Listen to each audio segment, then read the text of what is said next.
4절에서 7절입니다. 하나님 말씀은 호세아 14장 4절에서 7절입니다. 호세아 14장 4절에서 7절입니다. 내가 그들의 반응을 고치고 기쁘게 그들을 사랑하리니 나의 진노가 거기서 떠났음이니라. 내가 이스라엘에게 이슬과 같으리니 그가 백합같이 피겠고 레바논 백합목 같이 뿌리가 박힐 것이라. 그의 가지는 퍼지며 그의 아름다움은 감람나무와 같고 그의 향기는 레바논 백합목 같으리니 그 그늘 아래에 거주하는 자가 돌아올지라. 그들은 곡식같이 풍성할 것이며 포도나무같이 꽃이 필 것이며 그 향기는 레바논의 포도주같이 되리라. 아멘. 말씀 제목은 긍휼의 하나님을 경험하라 라는 말씀입니다. 긍휼의 하나님을 경험하라 라는 말씀입니다. 우리가 서신서를 읽으실 때 우리가 좀 생각 이렇게 이제 잘 관점을 잘 보면 서신서를 쉽게 읽을 수 있습니다. 대개 서신서의 선지서의 특징들은 하나님의 심판선언으로부터 시작됩니다. 혹은 하나님의 진노, 하나님의 회개 촉구, 그런 것이 시작됐다가 실제로 하나님의 진노의 말씀이 무겁게 무서울 정도로 선포되고, 그리고 그 후반에 가면 하나님이 남은 자를 향한 하나님의 긍휼을 계속 말씀하세요. 그런 의미에서 우리가 그 말씀을 볼 때 하나님의 진노는 결국은 하나님의 긍휼의 또 다른 이면이에요. 우리가 자녀를 진짜 혼낼 때 왜 혼내죠? 내 기분이 상했으니까 혼내는 겁니까? 아니요. 그 행동이 고쳐지지 않으면 이제 그게 이 아이에게 아주 좋지 못할 그런 일들을 가질 거기 때문에 그 부분에 대해서 이제 우리가 혼을 내는 겁니다. 근데 혼을 내고도 마음에 아릴 때가 있죠. 미안하고. 네? 그러니까 자기 직전에 두둑을 팼어. 그 애들이 잤어. 근데 자는데 괜히 짠한 거야. 그렇지 않아요? 젓과자는 다 고기를 끄드릴 거라고.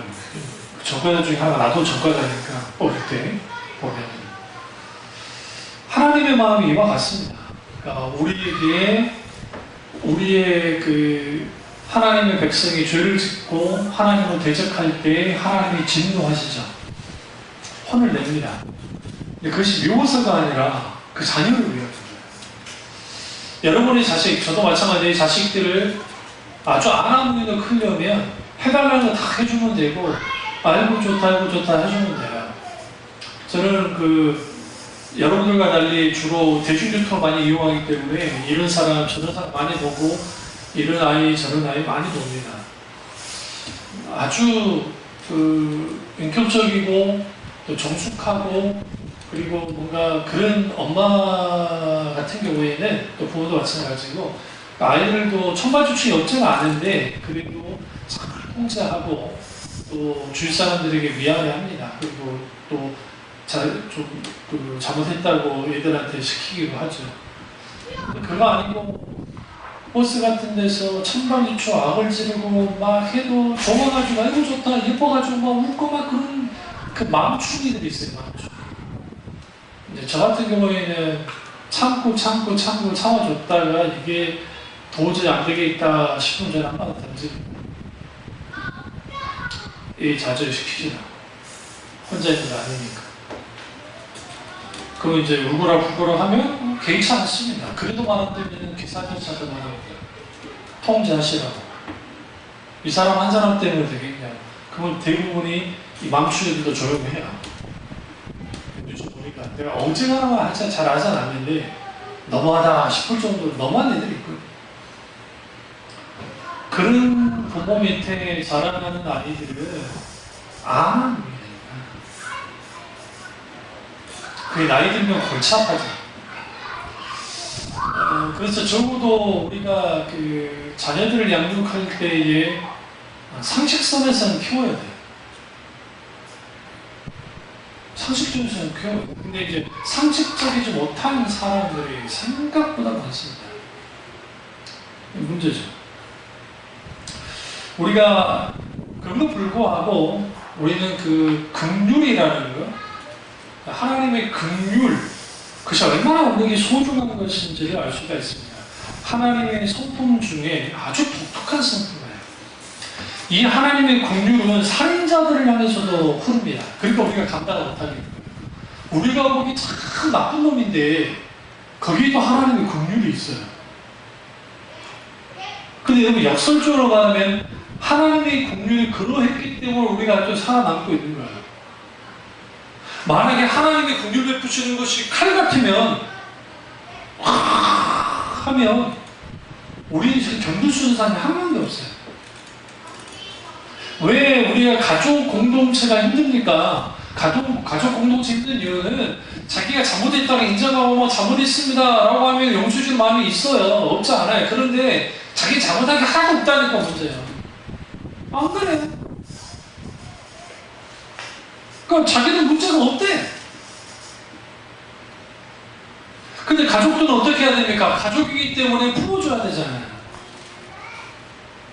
그러니까 쉽지 않은 거예요. 그 하나님의 이 긍휼이라는 것이. 하나님의 긍휼은 우리를 하나님의 자녀 삼기 위해서 모든 것을 버리신 그분이 우리를 오래 참아주시는 마음이에요. 그래서 구약에서 긍휼하면 인자, 헤세드. 헤세드라는 히브리어 단어는 긍휼, 사랑, 뭐 인자, 뭐 여러 표현으로 쓸 수 있어요. 그런데 요즘 아모르 파티라고 하는 김연자 씨 노래 아세요? 아모르 파티 춤추는 거. 어? 글쎄, 내가 뭐 교회에서 아모르 파티에 대해서 했는데 아이 섭섭하다네. 메멘토 모리는 죽음을 예비하라, 죽음을 준비하라. 라틴어고요. 아모르 파티도 인문학의 단어, 라틴어예요. 그래서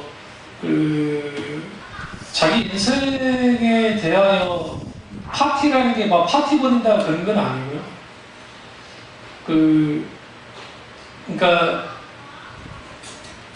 모든 인생은 자기 인생을 살아갈 때 거기에 자기 인생에 맞는 그러한 그 창조적이고 아주 뭔가 의미 있는 인생을 살아야 된다는 게 전체적 의미 속에서 이제 그런 것들이 나오는 건데, 근데 그게 막 놀고 하는 막 그런 식의 단순한 그 아모르 파티가 아닙니다. 사실. 그럼 우리가 하나님 앞에 있을 때 이 히브리 라틴어로 파티라는 것은 고난이라는 뜻이에요. 하나님의 긍휼은 자신이 고난받으면서 우리와 함께 고난을 지시는 것, 그것이 하나님의 긍휼입니다. 여러분이 한 가지 아셔야 될 것은 어떤 지체가 힘들고 어렵고 아주 안타까운 상황에 있으면 우리는 반드시 위로도 해야 되고 중보기도로 충분히 나가야 돼요. 같은 교회 안에 있으면서 누군가 힘들고 어려움 속에 있는데 중보기도 하지 않는 그 사람은 그게 교회도 안 해. 교회는 안 해. 그냥 교회에 왔다 갔다 하는 사람에 불과하지. 정작 자기가 필요할 때는 막 기도회가 막 합니다. 근데 정작 다른 지체들이 기도가 필요할 때 중보기도조차도 하지도 않아요. 이게 아주 오만한 행동들이에요. 이런 게 비일비재하게 돼요. 왠지 아세요? 어떤 사람이 큰 아픔보다 나의 작은 아픔이 내게 더 커요. 내가 아픈 거니까. 그런 의미에서 우리가 하나님의 긍휼은 우리가 상상할 수 없을 만큼 너무나도 크고 우리가 흉내낼 수 없을 만큼의 하나님의 긍휼이 있습니다. 그래서 긍휼은 자격 없는 자에게 주시는 하나님의 은혜. 그런데 하나님의 긍휼을 맛보려면 가장 먼저 할 게 뭐냐면 기도해야 해요. 왜냐하면 하나님께 간청함 없이 이 땅에 하나님의 크신 긍휼이 임한 적이 없기 때문에. 그래서 시편의 탄원의 기도의 핵심은 하나님 나를 불쌍히 여겨주십시오 라는 거예요. 애들한테 엄마 좀 불쌍하게 성격 좀 해. 그러면 안 돼요. 네? 네 부모한테 아버지 어머니 나 좀 불쌍하게 여겨주세요. 그러면 안 돼요. 그럼 불쌍하게 여기면 만드시는 거야. 불쌍한 척 하세요. 그 불쌍하게 여겨줄 테니까. 여러분 자신이 여러분을 볼 때 불쌍하게 여겨질 때 있죠. 참 불쌍하다. 그런 마음 누가 다 그래요. 내 인생 참 불쌍해. 저 인간을 안 만났으면 괜찮았을 텐데. 응? 이런 부모 밑에서 안 태어났으면 괜찮았을 텐데. 뭐 기타 등등. 근데 여러분, 진짜 우리가 긍휼을 받을 것은 하나님이에요. 하나님의 긍휼이 있어요. 그러니까 그 하나님의 긍휼이 우리 가운데 흘러 넘치려면 반드시 우리는 뭐 해야 되느냐? 기도해야 돼요. 시편 123편 3절에 여호와여 우리를 긍휼히 여기소서, 우리를 긍휼히 여기소서, 우리가 심한 멸시가 넘쳐 흐르나이다. 하나님 앞에 긍휼히 여겨달라는 것은 아버지 하나님 나를 긍휼히 여겨주십시오. 하나님의 셀 수 없는 그 은혜가 내게 부어지길 원합니다. 하나님 그분의 그 크신 은혜가 부어지기 전까지 우리는 계속적으로 하나님 앞에 긍휼을 베풀어달라고, 은혜를 베풀어달라고 기도하셔야 돼요. 그렇지 않으면 하나님의 긍휼의 하나님을 경험할 수가 없어요. 우리가 인생을 살다 보면, 삶을 살다 보면 권고할 때가 있고 축 처질 때가 있고 육체적으로 정신적으로 어떻게 아니면 기타는 그런 것 때문에 힘들고 어려울 때 있단 말이에요. 그때 한숨을 푹 내쉬면서 한강에 가지 말라고요. 제발. 우리나라 드라마는 툭하면 심각하게 한강 가서 깡소주 맞아. 아니 제 말이 아니에요. 그 외국인들이 툭하면 저것들 한강 가가지고 그런다는 거야. 아니 서울은 한강밖에 없냐고 그러면서 농담으로. 드라마 안 보세요? 심각한 상황이고 한강 가가지고 근데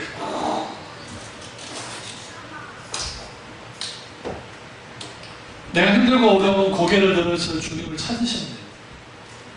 아니면 뭐 멀리 필요 없어요. 집에서 하나님, 주님. 저는 많이 봤어요. 어렸을 때 우리 권사님들, 우리 어머니는 이제 주로 권사님들이 그 권사님 자리에 편집사가 앉으면 혼나요. 그러니까 이제 그 자리를 못 앉아. 그리고 바로 뒷자리에 앉아. 장로님들은 제일 앞에 앉고 그다음에 권사님, 이게 참 안 좋은 거예요. 근데 교회가 이제 역사가 좀 있으니까 이제 그게 일종의 이제 전통화돼가지고 그렇게 돼요. 그만 앉아있으면 권사님들은 시도 때도 없이 아버지 그래요. 목사님은 설교와 상관없어. 아버지 주야. 그때는 뭐냐? 지금 갑자기 속상한 게 생각나는 거예요. 속상한 게 아버지 주야. 우리 현이가 뭐 안성호 목사님 그랬냐? 저기 그랬죠. 그런 것처럼 나도 딱 안 목사님이 똑같이 행동했어. 나도 따라하면서 저것이 목사라는 놈이에요. 저건 그 권사님들이 막 찬양할 때 이렇게 찬양해.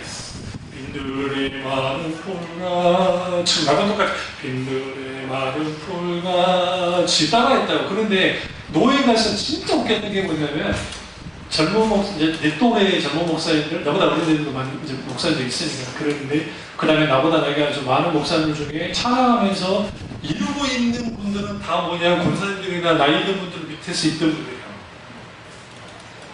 대부분이 찬양을 이렇게 하시거든. 그냥 빈들의 마른 풀과 취하지 나같이 빈들의 마른 풀 그럼 안 그래요.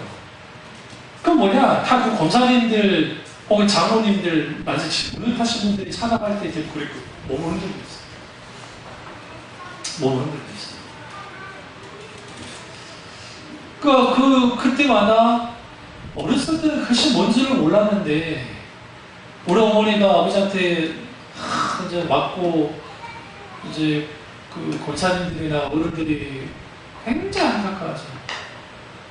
그럼 이제 사랑이 많고 그런 권사님들을 보면 아버지 주여 어떡합니까? 그렇다고 그 인간을 쳐 죽게 할 수도 없고 하나님 먼저 불러가시지. 결국은 불러갔잖아요. 근데 그러다가 권사님들이 느낀 그 어린애 입장에서도 마치 정말 친정엄마 같이 안타까워하죠. 그러면서 송 집사야 뭐 있겠냐, 하나님 찾아야지. 기도해야지. 주님, 아버지 어쩔까요? 어쩌을까 주님? 막 그런다는 거예요. 근데 여러분, 그런 어른들이 있었다는 것이 그 시대에 정말 귀해요. 그러니까 목사님이 막 이렇게 저렇게 해라 하지 않아도 이미 거기서 녹았잖아요. 그리고 기도하면 눈물이 안 나올 수가 없어. 그러니까 그 권사님 왜 울어? 송집사 때문에 우는 거예요.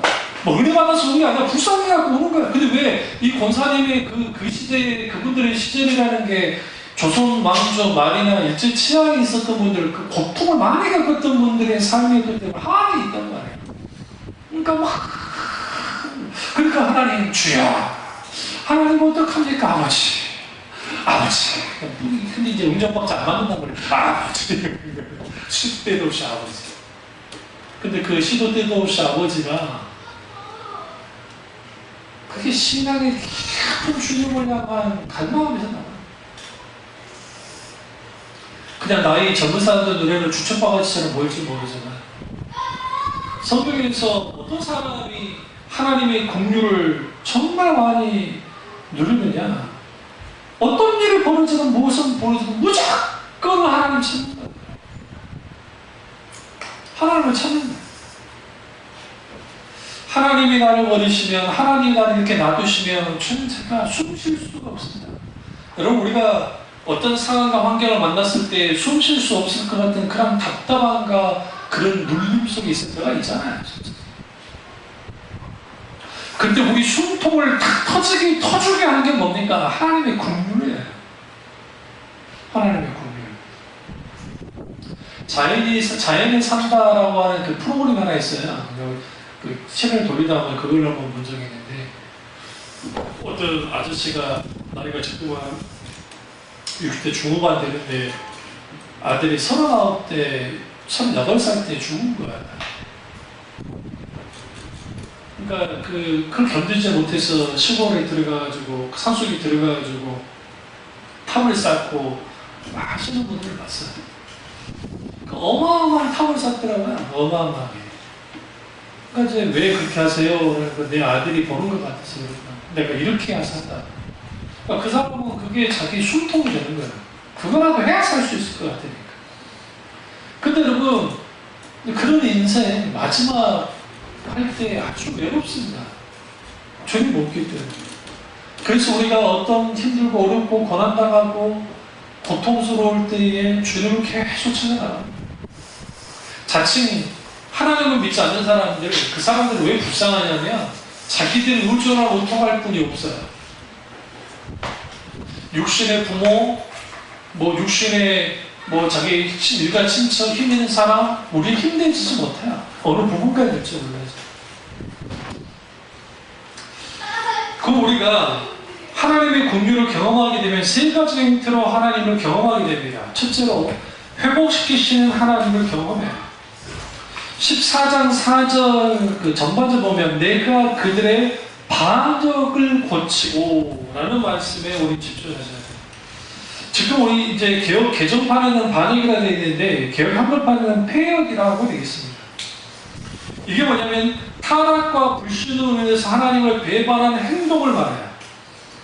북이스라엘 백성들이 우상 숭배를 했고, 그리고 하나님 앞에 폐역된 행동들을 했습니다. 하나님을 멸시하는 행동을 했습니다. 그런데 하나님이 뭐라고 해요? 저희의 폐역을 고치겠다는 거예요. 어떻게 고쳤어요? 하나님의 공의로. 하나님이 때로는 그들을 매를 때리면서 그들을 바꿔놓은 거예요. 그런데 그 하나님의 긍휼이 우리의 죄를 회개케 만들고 뉘우치게 만들고, 그리고 이제는 결국은 하나님 앞에 두 손 들어 한복하에 나갈 수밖에 없다는 것을 분명하게 하는 거예요. 그래서 하나님의 긍휼을 경험하게 되면 첫 번째 뭐라고요? 회복시키시는 하나님을 경험합니다. 우리가 왜 영적으로 또 실체적으로 감정적으로 왜 회복이 잘 되지 않냐면, 이제는 계속 우리가 한번 넘어져 보는데 이게 반복되고 지면 이게 습관이 돼요. 사탄이 뭘 원하냐면 우리가 영적으로 성장할 만하다가 뒤로 물러나고, 성장할 만하다가 뒤로 물러나고, 성장할 만하다가 뒤로 물러나게 만들어요. 그러면서 일종의 사사시대의 패턴처럼 소위 말해서 전혀 성장하지 못하고 쳇바퀴 돌듯이 돌게 만드는 신앙생활. 그렇게 함을 통해서 회복을 경험하지 못하는 거예요. 우리가 지금 시급하게 할 건 뭐냐면, 때로는 내 마음이 공허하고 내 마음이 육신적으로 피곤하고 기타 어떤 것들이 있을 때 우리는 반드시 우리에게 필요한 게 뭐냐면 하나님의 회복의 은혜가 내게 있기를 원하고, 물어야 돼요. 하나님은 어떻게 하기 원하십니까? 어떻게 하기 원하십니까? 내가 지금 이런 상황에서 어떻게 하기 원하세요? 뭘 해야 될까요? 주님이 우리를 회복시키기 원하신다면 주님이 우리를 마음껏 회복시켜달라고 기도해야 돼요. 근데 놀라운 것은 뭐냐면 그 회복이 이렇게 나온다잖아요. 내가 이스라엘에게 이슬과 같으리니 그가 백합화 같이 피겠고 레바논 백합목같이 뿌리가 박힐 것이라. 이 정도로 회복시켜 주겠다는 거예요. 하나님이 이슬이 된다는 건 뭐냐면, 우리는 어떻게 해요? 우리 이슬이 내렸 다음에 우리는 이렇게 내리잖아요. 근데 이스라엘은 반대예요. 이 사막성 기후이기 때문에 낮에는 덥고 밤에는 추워요. 그러다 보니까 이게 습기가 이 땅에서부터 올라와요. 이렇게 슉 올라와요. 그게 땅을 젖게 만들어요. 그게 일종의 이슬이에요. 그러니까 하나님이 말라 비틀어진 영혼에 이슬이 되어주겠다라는 것을, 그 이슬이 되어지는 그 자체가 생명을 살도록 해. 그래서 이스라엘은 우기가 그렇게 길지 않아요. 그런데 그 생물, 그러니까 그 심겨진 어떤 그 씨앗들이 살아남을 수 있는 힘은 어디서부터 오냐면 이슬이에요. 그 대낮에 쨍쨍 피는 비는 막 내려쬐는 그 빛의 열기가 막 죽일 듯 해요. 막. 근데 밤이 되면 서늘해지고, 그 다음에 일교차에 의해서 이슬이 쭉 올라오면서 그 속에 있는 생명들을 살아나게 합니다. 제코와 콩나무처럼 우리 집에 콩이 하나가 지금 살아나고 올라왔어요. 되게 많이 올라왔어요. 근데 이 녀석이 우리 토마토, 방울토마토 쪽으로 앵겨 붙으려고 하니까 제가 다른 데다가 꽂아가지고 지진목을 꽂아가지고 그쪽에 있다가 이제 털도록 해놨거든요. 그런 건 안 죽이려고 해요. 끝까지 한번 살려보려고 해요. 얼마나 대단한지 몰라요. 왜냐하면 그 추운 겨울을 거기에서 버티면서 그 씨앗이 맺어 나왔다니까요. 옆에서 내가 안 뽑아요. 한번 네 마음대로 한번 자라나봐. 하나님의 긍휼은 우리에게 회복하는 은혜가 있기 때문에, 우리가 하나님의 긍휼 베풀어 주십시오라는 것은 나를 회복시켜 주십시오라는 또 다른 측면의 말이에요. 그러면 우리가 왜 회복되지 못할까? 스스로 얽매인 것들에 의해서 마음이 좌절하기 때문에. 우리가 많은 부분에 있어서 스스로 얽매인, 과거의 죄악에 의해서, 어제의 일들에 의해서. 그러니까 여러분이 직장이든 어디든 뭘 해나갈 때 여러분이 힘들게 하는 상황과 그것이 벌어지잖아요. 아무리 될 수 없으니까. 그럼 뭐부터 하셔야 되냐면, 직장 가기 전부터 먼저 하나님께 기도를 하고, 그 다음에 직장에서도 잠깐 하나님께 기도를 하고, 그리고 하나님 앞에 매 순간순간 맡기셔야 돼요. 그래서 기도합니다. 그럼 똑같은 상황이 벌어져도, 일이 벌어져도 거기에 하나님의 세밀한 서방이 있어요. 실제로 있어요. 저 같은 경우는 군대에서 너무 많이 경험했어요. 그러니까 그 군대에서 탈영병이 2명이 나와, 우리 부대에 제가 군 생활할 때 탈영하는 사람이 2명이 나왔으니까, 여러분은 부대에서 탈영 하나 있다니까 뭐 별거 아니라고 생각하는데 탈영이 엄청 큰 거예요.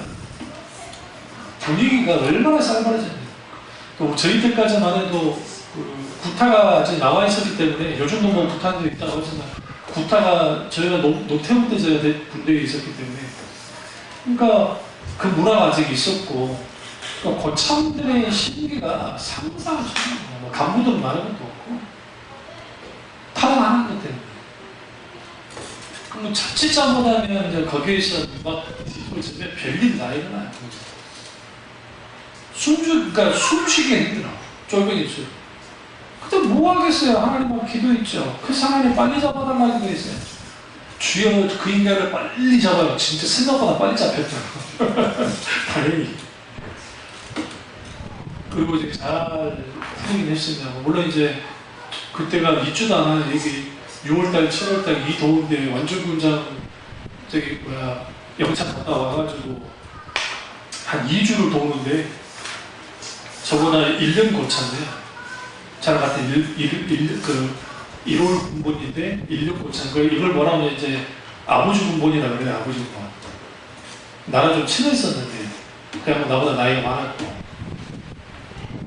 짠해 죽겠어. 지금 완전 군장 해갖고 계속 도와주면 큰일 나요.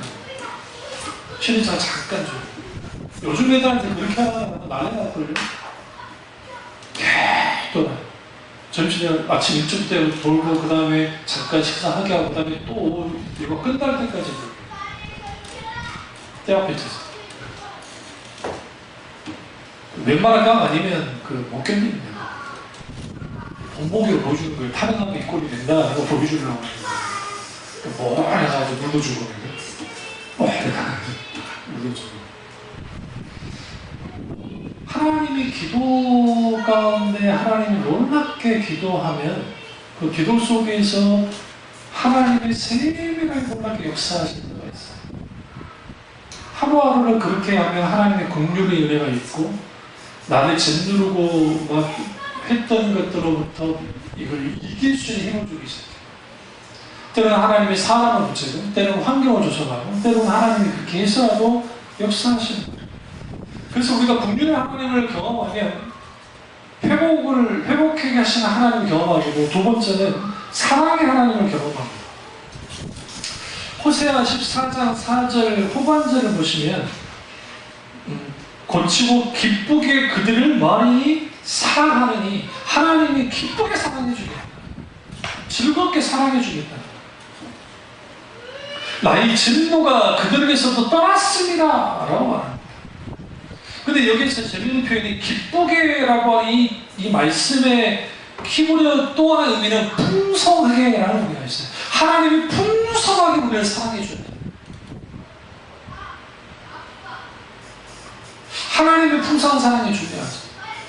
어떤 연예인 중에 하나가 있는데 그 여자 연예인인데 가수였다가 배우도 하는 그 연예인인데 그 엄마가 그러잖아요. 그 엄마가 그 아버지가 그 보헤미안 같은 사람, 그 음악 좋아하고 한약 얼마나 엄마가 속수음에 살았겠어요. 그 호주 어딘가에서 왔는데 그러니까 그 엄마가 전혀 신앙생활 안 했다가 저 권사님이시대. 권사님 하나님을 뜨겁게 너무 뜨겁게 사랑하신대요.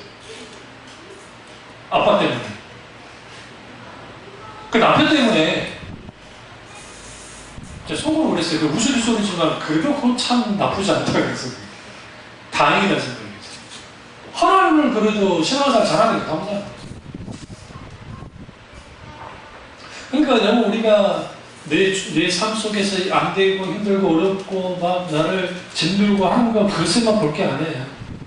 우리는 늘 하나님의 긍휼을 구하면서 하나님의 긍휼 없이는 하루하루 살 수 없음을 인정하고 하나님이 하나님의 사랑을 경험해요. 어떻게? 풍성하게 경험해요. 그러면 내 인생의 한 부분의 그 모난 자리 아니면 텅 빈 자리를 충분히 채운다. 그게 인격자신 하나님을 믿는 사람들 속에 충만히 나타나요. 근데 문제는 뭐냐면 예수님을 믿는데도 불구하고 공허함 속에 있는 사람들, 이 사람들은 예수를 아직 못 만난 사람들. 인격자신 예수 그리스도를 정말 만나게 되어지면 그 공허함이 사라져요. 채워져요. 은혜가 있어요. 그 조건 없는 하나님의 사랑이 우리를 너무나도 기쁘게 만들어요. 그 무조건적인 사랑 속에서 우리가 숨을 쉴 수 있는 거예요. 눈을 뜰 수가 있고. 근데 그런 부분들이 우리 가운데 많이 사라져 버렸어요. 요즘 사모가 무료 어플 중에 뭐 성경 읽어주는 어플 규정 책에서 몇 개씩 읽어주는 책 있어요. 한번 물어보세요. 여러분 책에서도 한번 그런 눈으로 책을 보시지 않으시니 듣기라도 하셔야 될 책들을 읽으시라고 부탁인데 정말은 제 성경도 듣더라도 무료 어플로 성경 어플은 그 아나운서들이 해가지고 그럴싸하게 하고, 그 다음에 무료 어플은 규장 그 직원들이 직접 녹음을 시켜가지고 한 건데, 그게 별거 아닌 것 같아도 그냥 듣고 있다 보면 거기다가 관계된 글들이 나오면 아주 풍요로워집니다. 그리고 그것도 아니다 할지라도 계속 듣다 보면 안 듣는 것도 훨씬 낫거든요.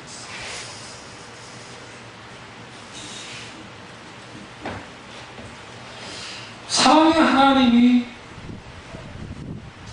우리를 기쁘게 사랑하고, 그리고 하나님의 진노가 떠나가게 된다는 거, 그거 얼마나 소중해요. 우리 이렇게 생각해요. 내 일생의 삶 속에서 이런 일 저런 일도 없고 힘들고 어려운 일도 없고, 그거 얼마나 좋겠어요. 우리 이상이가 그 심장 이상이 있다는 갑자기 의사 말이 있어가지고 그 이제 검사를 다 했거든요. 좀 이상이 있을 수 있겠다.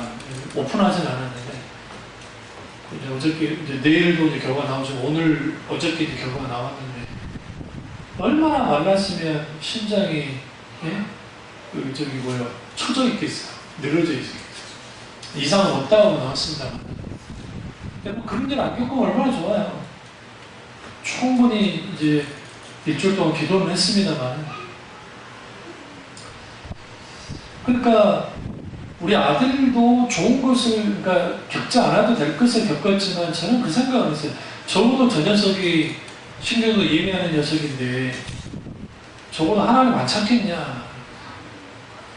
여기 심장전이 아프니까 나한테 기도받겠다. 기도받더라고. 그리고 그 다음날 아프진 않았는데, 후에 이제 약 먹고 그다음에 조금 더 아프고 하고 그래가지고 그런 게 있었거든요. 그럼 여러분 그거 아셔야 되는 게, 자식이 아플 때와 내가 아플 때가 달라요. 차라리 내가 아플 때는 내가 아픈 거지 내가 감당하면 되는데, 자식이 아프다는 소리를 들으면 굉장히 마음의 눌림이 강합니다. 이건 이제 자식 있는 사람만 알 수 있는 거예요. 그러니까 박근혜 씨가 세월호 애들이 죽었을 때 그 악어의 눈물을 안 온다니까 울었잖아요. 근데 나와 저는 상관없는, 예전에 유치원 애들 막 그 연속 가가지고 다 죽었을 때도 제가 정말 가슴 치면서 막 그 눈물이 났어요. 그때가 우리 애들이랑 비슷한 또래예요. 더 와닿았어요. 그리고 세월호도 마찬가지로 비슷한 또래예요. 그러니까 내 자식이 죽은 것 같아요. 눈물이 안 날 수가 없고 기도가 안 될 수가 없어요. 내가 그래서 무슨 기도를 했냐면, 거기 있는 전체 가족들 위해서 기도했을 뿐만 아니라 그 믿는 가족이 있을 거니까 하나님 그들 불쌍히 여겨달라고, 하나님 함께 해달라고. 그렇다고 얘 낳지 않았으니까 별말 모른다 그런 건 아니고, 어쨌든 그런 것들이 겪지 않아도 되는데 겪었을 때는 왜 하나님 허용하신 것인가. 그 슬픔에서 우리 이삭이가 빼빼 마른 녀석이 건강을 좀 챙기지 않겠어요? 우리 아들 조금 있으면 군대 잡혀가요. 여러분 자식이 아니니까 그럴지 모르지만 2년 군대에서 잡혀가려고. 대학교 1학년 마치고 갈 거니까. 그럼 그 군대 가기 전에 적어도 좀 더 체력을 키워서 가게 할 때는 하나님의 뜻인가? 아니면 하나님의 이모에서 이 아들의 믿음을 세우기 위함인가?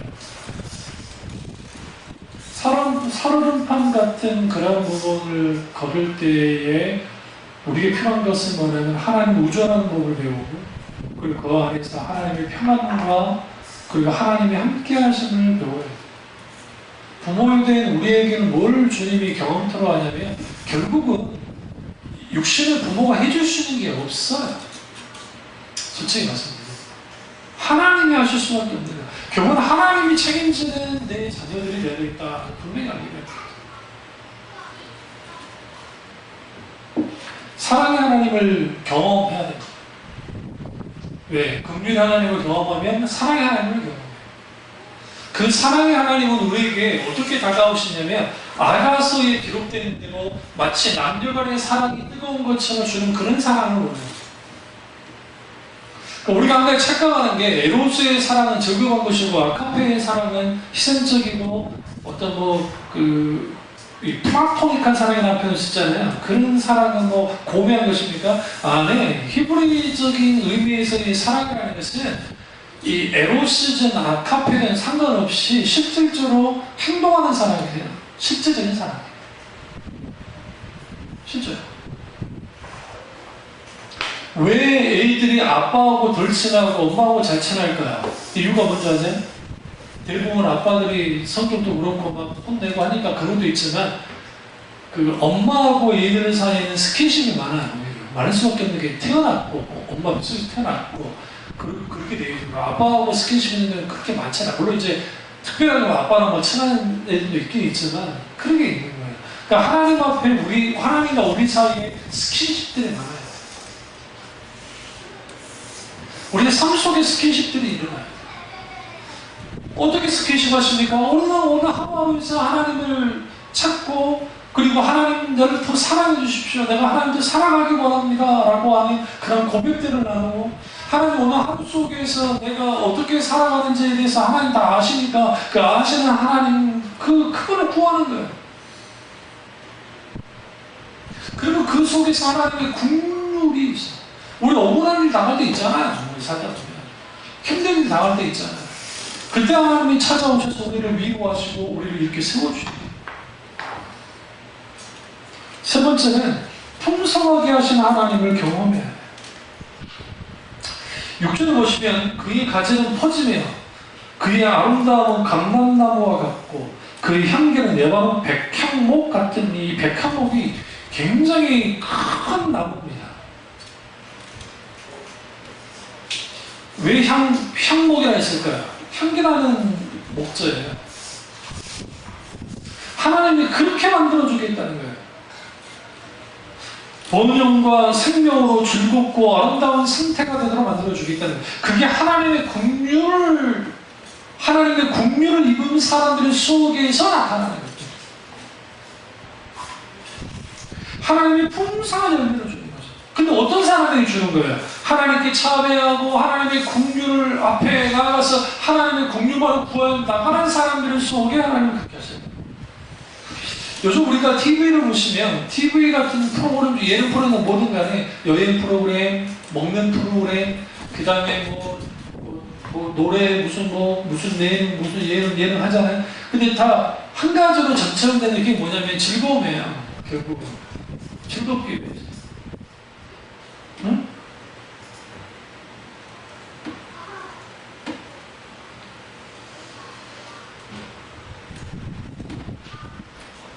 옷이 기념으로 성지나 가세요. 이스라엘 성지나 사모랑 같이 껴가지고 헌현이 내가 맡아줄게. 내가 맡아줄게. 그리고 우리 헌현이 아주 다른 아이로 바뀌어줄게.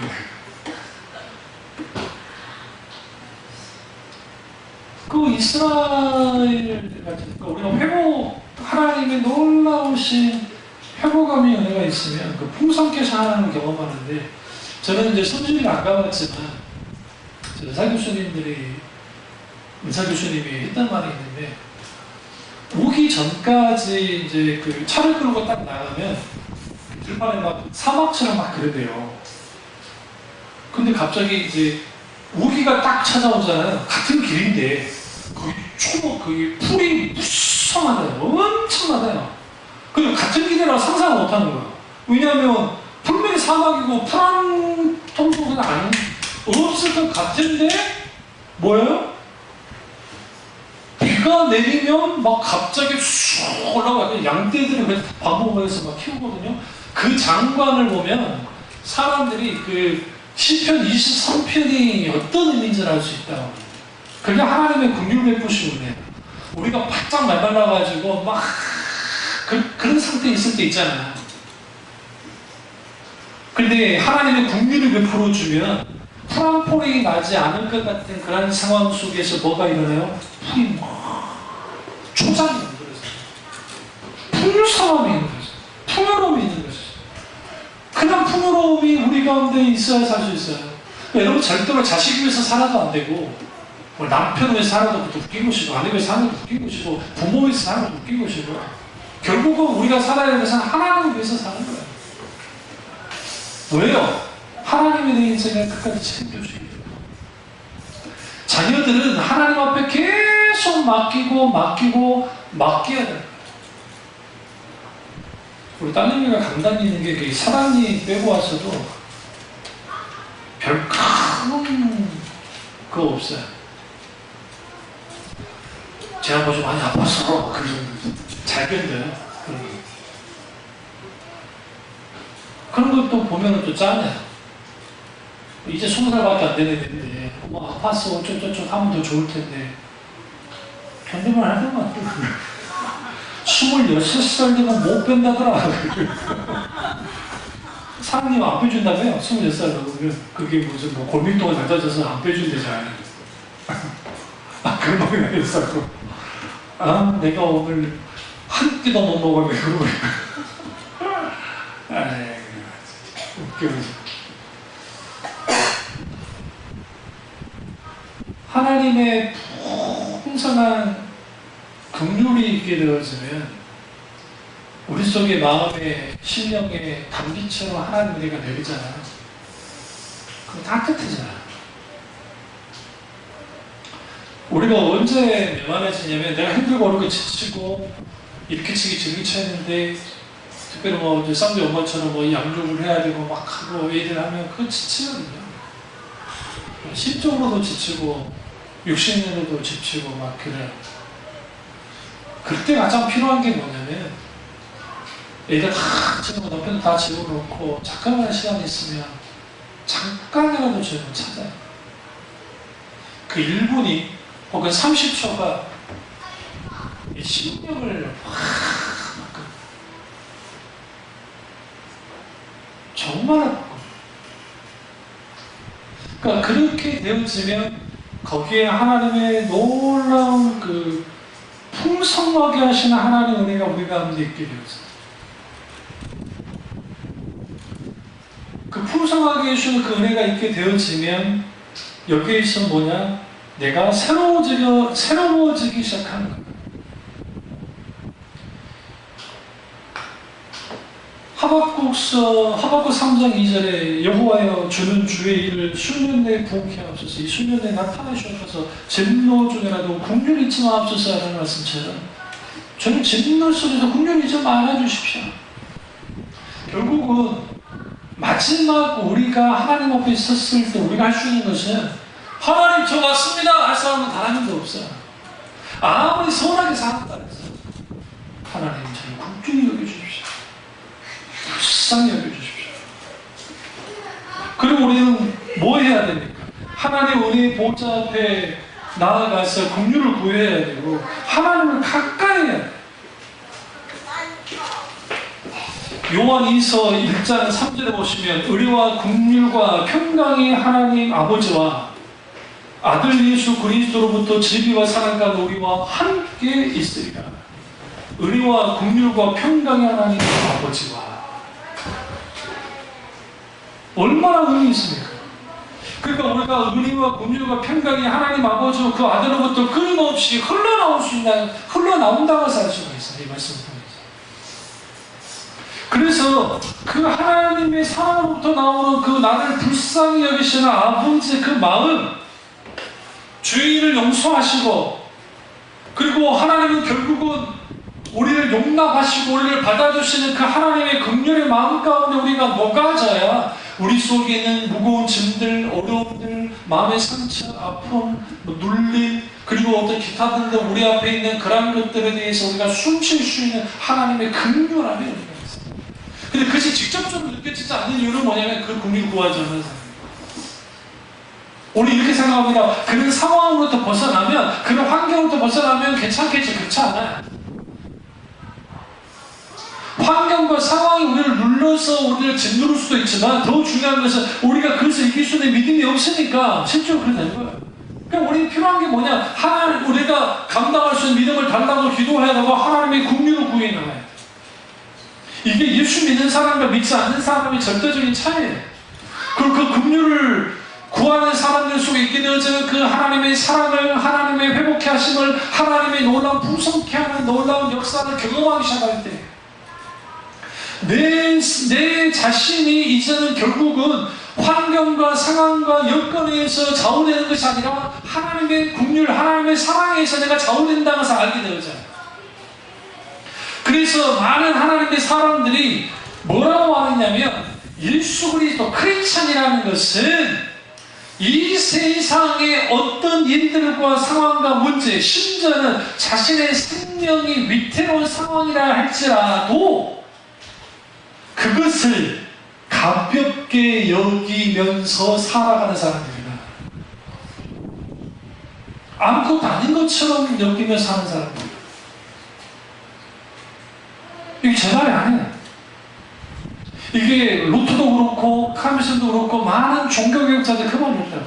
왜 그러느냐? 그 이유는 뭐냐면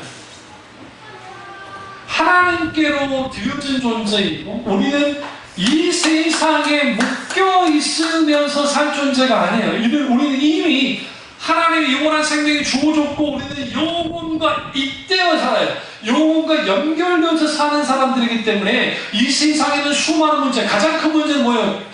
죽음 아니에요. 죽음의 문제죠. 근데 그 죽음의 문제도 별거 아닌 것처럼 여기면서 사는 사람들이 그리스도인이고 그들이 누구라 했느냐? 제4의 인종이다. 그들을 그리스도인이라 한다. 그게 4세기 무렵의 교우들의 기록 속에서 나타나는 거예요. 일반 세상 로마 제국에 있는 그 기록, 일반 기록 속에 나타나는 그게 그리스도이냐. 근데 그게 가능한 힘은 어디로부터 왔느냐? 하나님의 긍휼이에요. confession. 그 하나님의 강한 긍휼이 우리를 어떻게 만드느냐? 그런 삶을 살 수 있도록 만들어줘요. 그래서 우리는 항상 하나님의 긍휼을 구하시고 그 긍휼 넘치는 그 하나님의 놀라운 사랑 가운데서 힘을 얻고 회복되어지고 날마다 하나님 앞에 정말 감사하며 살아가는 우리 참적 교우들 되시기를 주님의 이름으로 축원합니다.